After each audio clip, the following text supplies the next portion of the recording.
Fala, meus amigos, estamos começando aqui mais um vídeo do canal. Enquanto eu sigo nesse inferno aqui, vou fazendo o que não destruíram ainda, que são os vídeos do YouTube, tá? No vídeo de hoje nós vamos falar sobre uma pendenga que está rolando aí entre o escritor Ricardo Lízias e o Alexandre de Moraes, certo? Então ele publicou um livro aí há alguns anos e assinou com o nome do Eduardo Cunha, o político, né? Aquele mesmo que armou lá o golpe contra Dilma e tudo mais. E aí, enfim, deu um problema aí, o livro parece que foi embargado agora, enfim, tem uma medida jurídica, uma medida judicial impedindo a circulação do livro, e isso foi notícia ontem. Vamos falar um pouquinho sobre isso aqui, sobre isso, né, para tentar entender aqui, para tentar responder, né, essa pergunta do título do vídeo, tá? Até onde vai a liberdade da arte, tá? Vamos falar um pouquinho sobre isso aí no vídeo de hoje e tudo mais. Então antes, pessoal, eu deixo aqui com vocês mais uma vez a dica do meu novo romance, que saiu aí tem mais ou menos uns 2 meses e meio. Tá aqui, quiser entrar em contato aí, o zap tá na descrição do vídeo. Você leva também 2 marcadores de livro, tá aqui, tá? Enfim. E também o meu livro de poemas, que saiu na verdade no final de 2023, tá? Também quem quiser entrar em contato aí, o zap tá na descrição do vídeo. Você levando o livro de poemas, levando o romance, ou os dois juntos, você ganha os marcadores do mesmo jeito, beleza? Então é isso, pessoal, vamos lá. Vamos ler então aqui o Ricardo Lízias. Eu li um livro dele, tem um romance dele aqui, só para já deixar registrado, tá? O Céu dos Suicidas.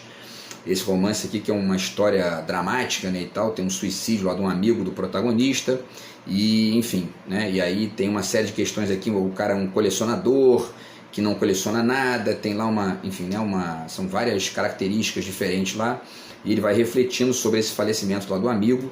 E um romance bacana, gostei na época que eu li e tal, inclusive remeteu também algumas questões da minha vida pessoal aqui, porque eu tenho um irmão também que faleceu, que se chamava André, né? Então, enfim, que é o mesmo nome do amigo aqui do protagonista.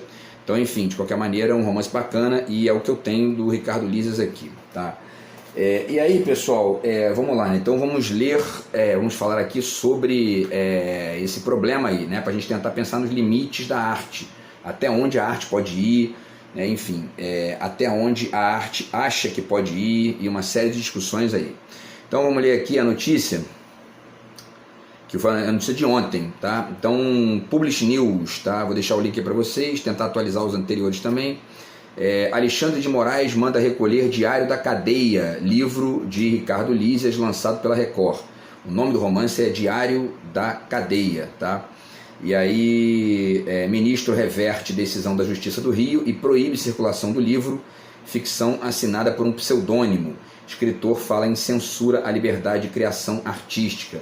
Essa é a discussão, né? Esse é o dilema aqui, porque ele assinou com um pseudônimo, mas com um pseudônimo que tem remetência a uma pessoa lá que estava, enfim, né, digamos, né, funcionando lá no Congresso e tal.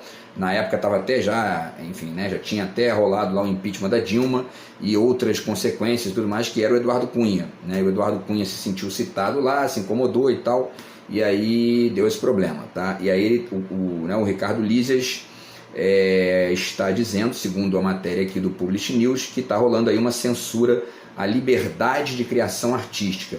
E vocês vão ver que, já deixo aqui, já adianto, né, que eles fazem aqui, não sei se é ele ou a matéria e tal, que eles fazem uma distinção entre liberdade de expressão e liberdade artística, né? E vamos tentar pensar isso aí, que é uma questão que não é fácil de desenhar, tá? Então vamos lá, o processo judicial sobre o livro Diário da Cadeia, da TV Record, da editora Record, assinado por Eduardo Cunha, um pseudônimo, teve uma nova decisão publicada nesta quinta-feira, ontem, no Supremo Tribunal Federal, assinada pelo ministro Alexandre de Moraes. O ministro reverteu a decisão do Tribunal de Justiça do Estado do Rio de Janeiro e mandou recolher a obra, além de multar a editora Record em R$30 mil. O livro é uma ficção performática escrita pelo autor Ricardo Lízias, que afirmou que vai recorrer. Então, hoje a gente vai ver também, vai falar um pouquinho sobre isso também. Essa coisa dos gêneros literários estão cada vez mais, né, enfim, flexíveis, digamos, né? Tem mesclas de gêneros e isso aí está realmente, enfim, né, tá pulverizado e parece que não tem mais limite, né? E aí essa é a discussão aqui, né? Então essa obra está sendo caracterizada aqui pela reportagem como ficção performática, tá? Então dá até para fazer mais vídeos aí para pensar nesse conceito, nessa ideia e o que ela representa, quais são ali os dilemas e tudo mais, tá? Mas vamos ficar com essa expressão então para a gente continuar com a reflexão. E aí, aqui uma citação do próprio Ricardo Lísias, tá? Ele diz o seguinte, abre aspas, por enquanto estou atônito e perplexo. O ministro está censurando um trabalho artístico. Não acontecia no STF há muito tempo. Não vou aceitar, escreveu ele nas suas redes sociais. Na decisão, Alexandre de Moraes acata os argumentos da acusação do ex-deputado Eduardo Cunha, que alega que o livro se utilizava de uma estratégia, abre aspas, né, uma estratégia comercial ardil e inescrupulosa, fecha aspas, e que a editora e o autor estavam se aproveitando da expectativa de um livro que o próprio Cunha estava escrevendo à época. O livro saiu mais tarde pela editora Matrix, tá?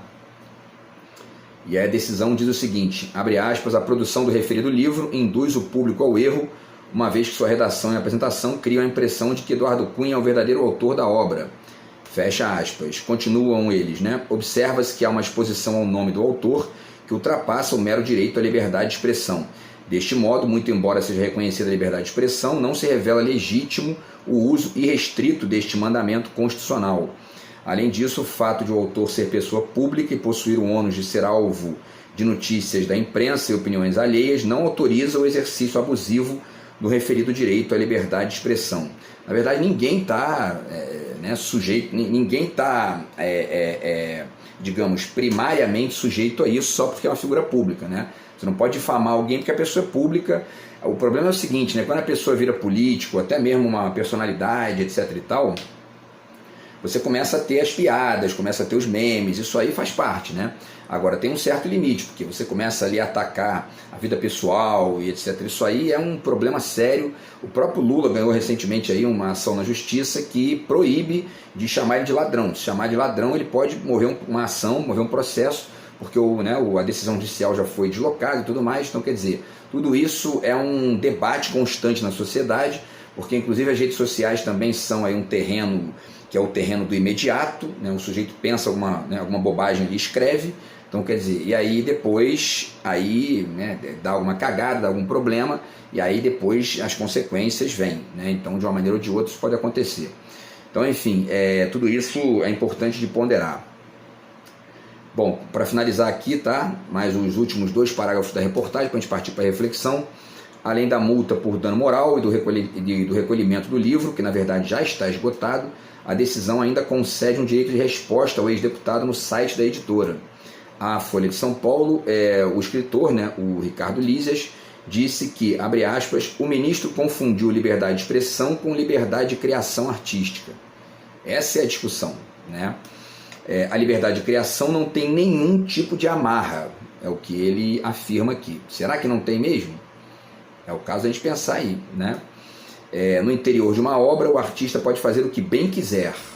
O jeito como o livro foi assinado faz parte do trabalho artístico, fecha aspas, ele disse que pretende recorrer, tá?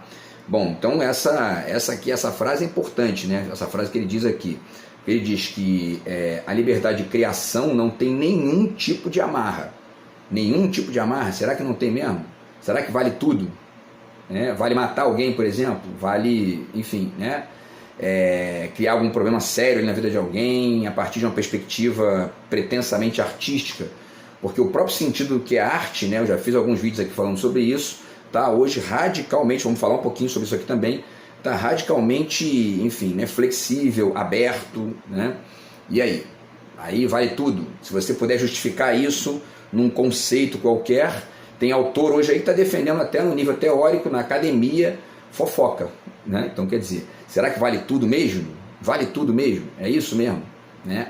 É só, enfim, né? Decalcar com um sentido de arte que aí pronto, tá valendo.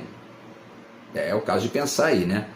Então agora vamos passar aqui para um comentário do Ricardo Lísias, mas num site aqui, numa entrevista que ele deu lá na época do primeiro problema que o livro teve, tá? Tem mais ou menos aí acho que tem uns 7 anos isso, tá? E aí ele fala aqui, ele diz o seguinte aqui, ó. Bom, eles repetem aqui, né, todas as informações que eu já passei, E aí eles dizem que nesse encontro lá na PUC do Rio, o Ulisses afirmou que a sua obra foi abre aspas, a primeira literatura ficcional a ser censurada no Brasil desde o fim da ditadura militar, fecha aspas, e lamentou que Eduardo Cunha tenha, mesmo que por pouco tempo, impedido a venda do livro, que ganhou a palavra pseudônimo na capa. Em qualquer país sério, diz ele, uma liminar pedindo censura jamais seria concedida. Eu, agora pensando aqui, eu não sei se foi o primeiro não, porque pelo que eu lembro, teve um livro sobre o Roberto Carlos, que parece que foi censurado na época, ele proibiu lá porque tinha um problema e tal. Depois eu vou pesquisar melhor aqui e trago para vocês essa informação. Mas enfim, né, quando se trata de usar o nome de pessoas que estão vivas, etc e tal, ou que tem algum tipo de se incomodam de alguma maneira com algo que está ali descrito na obra, isso pode gerar um problema, pode gerar uma resposta, um contraditório ali, enfim, né, a pessoa pode se sentir ali prejudicada e ponderar uma saída para isso, né? E a justiça é o melhor lugar. Na verdade, essa ideia de censura, eu já me coloco contra essa perspectiva da censura. Por quê? Porque a justiça ela é o lugar de decidir problemas. Censura é quando tem um governo autoritário e aí a decisão é vertical e sem processo. Aí é censura. Agora, se tem uma medida jurídica, se tem uma discussão jurídica, etc e tal, e outra, né? É o caso também de a gente dizer, e se esse processo legal for feito dentro do trâmite correto, dentro ali o que se pode discutir é isso, né? Do meu ponto de vista, o que se pode discutir são os problemas do trâmite legal. Então, se você achou que tem um problema no processo, a argumentação contra, né, o livro não foi bem feita, você pede um recurso, você entra lá com recurso e tudo mais. Agora, censura quando é algo que vem do governo, e um governo que é autoritário, que foi geralmente instituído ali por golpe, né, por golpe militar ou golpe do tipo, e aí vem uma decisão de cima para baixo, sem um debate jurídico mínimo para poder definir isso. Do contrário, tem o debate jurídico, você pode discutir o mérito da maneira como o processo foi conduzido. Agora, dizer que é censura eu já acho que é uma coisa, né, problemática. Mas enfim, ele continua dizendo: é uma produção artística, uma obra de ficção. Artistas podem ter de pagar indenizações em alguns países, como a França, mas não é comum censurar livros. Em países com direitos individuais fortalecidos, como os Estados Unidos, a Inglaterra ou a Alemanha, o artista jamais perderia uma causa dessas. Aí é que está, né? Porque direito individual fortalecido, o direito individual que o Ricardo Lises tem, o Eduardo Cunha também tem, né? Os dois são indivíduos perante a lei. Esse é o ponto, né? Então eu não li o livro, não posso comentar, estou comentando aqui a ideia específica do direito individual enquanto tal, né? Enquanto uma figura da democracia e do Estado democrático de direito, etc. e tal. Os dois são, para usar essa expressão aqui, os dois têm direitos individuais fortalecidos na democracia. Esse é o ponto, né? Enfim, e aí continuam aqui, né, descrevendo a obra dele e tal, dizendo que ele começou com uma brincadeira e depois que o ex-presidente da Câmara, o Eduardo Cunha, foi preso, né, em outubro de 2016 e acabou declarando que escreveria um livro sobre o impeachment da ex-presidente Dilma Rousseff, o Ricardo Lises teve a ideia, então, de escrever, né? Mas ele não tinha intenção de publicar, ele só escreveu na época lá, foi escrevendo e tal, e ele diz o seguinte: o livro surgiu como uma brincadeira para treinar a redação. Eduardo Cunha estava espalhando para Deus e o mundo, que estava escrevendo um livro, né? Impeachment, era o nome do livro. Eu achei engraçado, fui pesquisando e escrevendo de forma descompromissada. Houve notícias de que ele tinha levado para a prisão muitos papéis em branco, então comecei a escrever uma espécie de diário. Conforme fui escrevendo, achei que aquilo poderia interessar alguém e decidi publicar de maneira anônima sobre o pseudônimo de Eduardo Cunha. E aí ele diz que o livro fazia parte de uma coleção intitulada Pseudoliteratura, vamos falar um pouquinho sobre isso aqui também, tá? Escrita por autores que utilizariam nomes de políticos envolvidos na crise política pela qual o país passa. Pronto, né? O livro estava sendo distribuído quando Cunha entrou com uma liminar exigindo não só a retirada do mercado, como também 4 indenizações, todas deferidas pela juíza da primeira instância. E aí ele teve o anonimato dele ameaçado, né? O anonimato em conexão com a obra, né? E ele tinha 15 dias para entrar com recurso e tudo mais, e caso perdesse, teria que expor sua identidade. Se ele deixasse o prazo expirar, pagaria multa de R$400 mil por dia que passasse sem revelar o nome publicamente. E aí, com receio de não vencer o embate judicial, a editora entregou um documento reservado, mas não secreto, à Justiça, em que constava o nome do Ricardo Lísias. Jornalistas da Folha de São Paulo, no entanto, monitoravam o processo, que era público, e publicaram a informação na coluna Painel das Letras. Isso aqui também é um problema, né? Porque, enfim, né, tem certos processos que não correm sob segredo de justiça, a imprensa publica antes de, enfim, né, de averiguar ali, ou antes de se acautelar com as consequências. Às vezes dá um problema ali também, né? Mas enfim, alguns dias depois a editora ganhou em segunda instância, o livro foi liberado e o pseudônimo mantido na capa do livro, embora a identidade de Ricardo já houvesse sido revelada, né? O Eduardo Cunha ainda recorreu ao STF, decidiu em favor da editora e do autor. Lísias lamentou que a judiciação tenha atrapalhado o projeto. Aqui a última frase, tá, para a gente passar para a reflexão. O Ricardo Lísias finaliza aqui dizendo o seguinte: os veículos, as livrarias, têm medo de falar sobre o livro, mesmo depois de ter sido liberado. Além disso, o conceito da minha coleção Pseudoliteratura foi destruído. Então, assim, depois eu vou até tentar pesquisar aqui o que ele quer dizer com essa ideia de pseudoliteratura, porque eu não li nada a respeito, né, então não posso nem comentar. Mas o que dá para falar é sobre essa, digamos, né, essa flexibilização ampla aí dos gêneros literários, que no período tradicional todo mundo conhecia, né, aqueles gêneros bem característicos, romance, o conto, enfim, né, a poesia, a crônica, o ensaio e tal, e hoje está tudo misturado e, enfim, tem uma série de coisas aqui que dá para dizer sobre isso. E isso, no limite, isso gera essa utilização do nome de outros escritores como personagens, de personagens de outros escritores como personagens. Eu acabei de fazer isso no meu romance, né? Então, enfim, tudo isso já existe há bastante tempo, né? Agora, ao mesmo tempo, quando você trabalha com pessoas que estão vivas, a pessoa pode, de alguma maneira, se incomodar com a maneira como você está usando o nome dela ali, como você está usando, enfim, né, a imagem dela, ou os valores que ela defende, etc. e tal, e isso eventualmente pode gerar algum tipo de problema jurídico, né? Isso é inegável, tá? Então vamos falar um pouquinho sobre isso aí, pessoal, até para quem não conhece esse roteiro entender, né?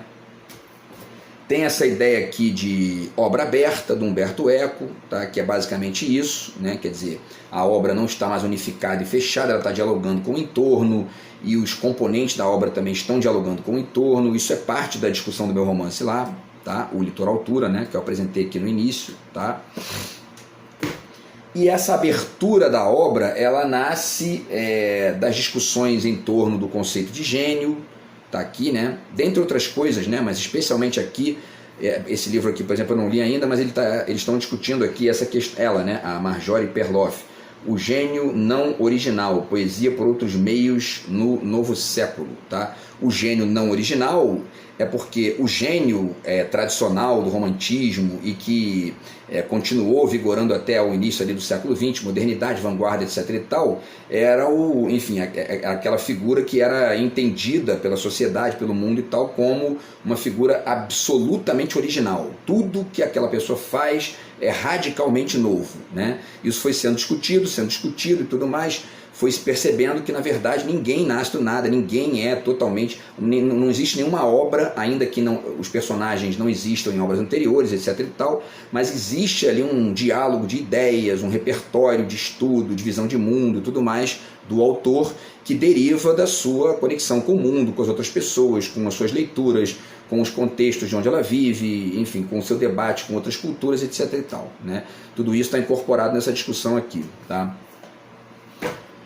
Isso chegou no século XX, né, na ideia, isso acabou gerando, né, a ideia da morte do autor, está aqui, né, o livro do Roland Barthes tem esse texto, né? Então, no limite, o cara começou a achar que, bom, então, né, se o gênio não é original, se não existe originalidade, então não existe autor. É mais ou menos, para resumir, né, é basicamente isso, tá? Obviamente que hoje essa discussão já é mais ampla. O meu próprio romance, ele é uma tentativa de, não de resolver, mas de, digamos, de apresentar um panorama contemporâneo disso aí, entendeu? Dessa discussão toda aí, evidentemente que com ausência de autores, porque não dá para discutir todo mundo, mas eu tentei ali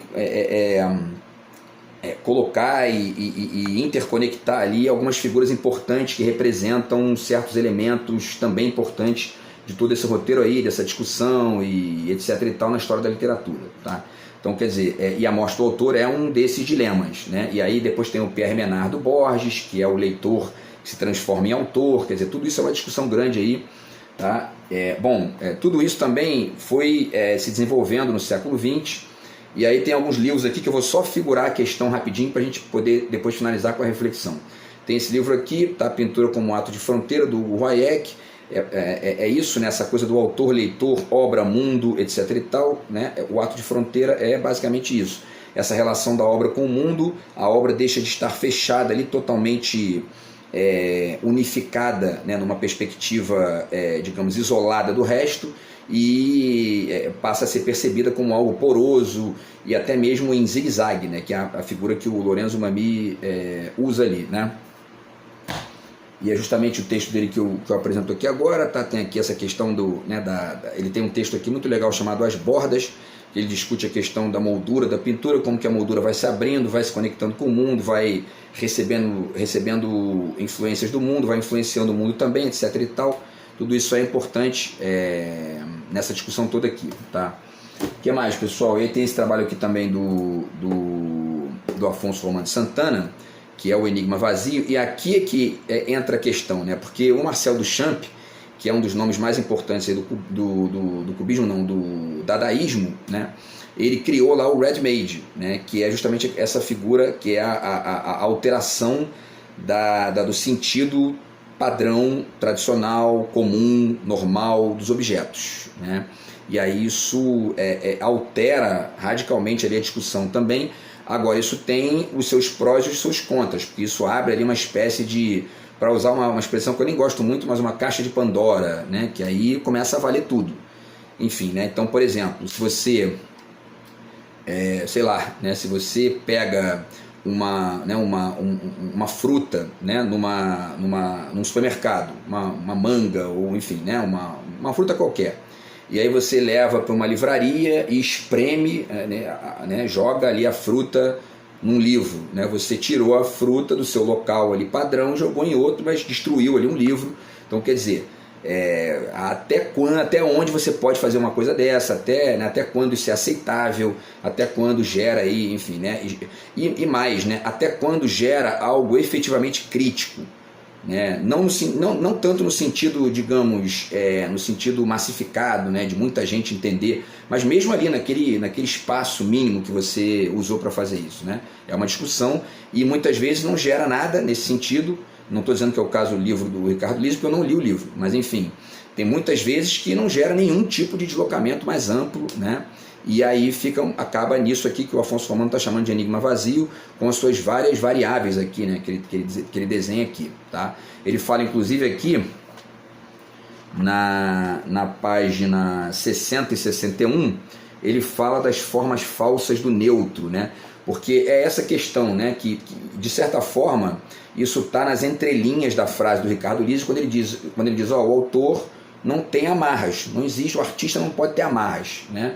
Como se o artista tivesse numa posição absolutamente neutra, ou seja, desconectado radicalmente das consequências da sua obra, etc. e tal. Quer dizer, isso é uma questão para se discutir, né?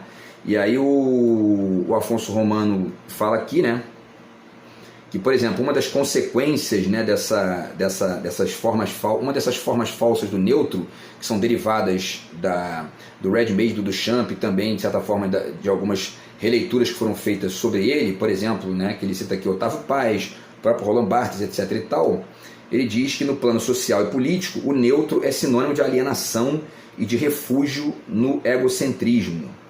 Isso é uma questão para a gente pensar, né? Porque, enfim, também não é o caso do livro do Ricardo Lise, mas existem outras questões, por exemplo, as que eu falei no início aqui, quer dizer, o limite está, de repente, aí, né? É preciso discutir isso, né?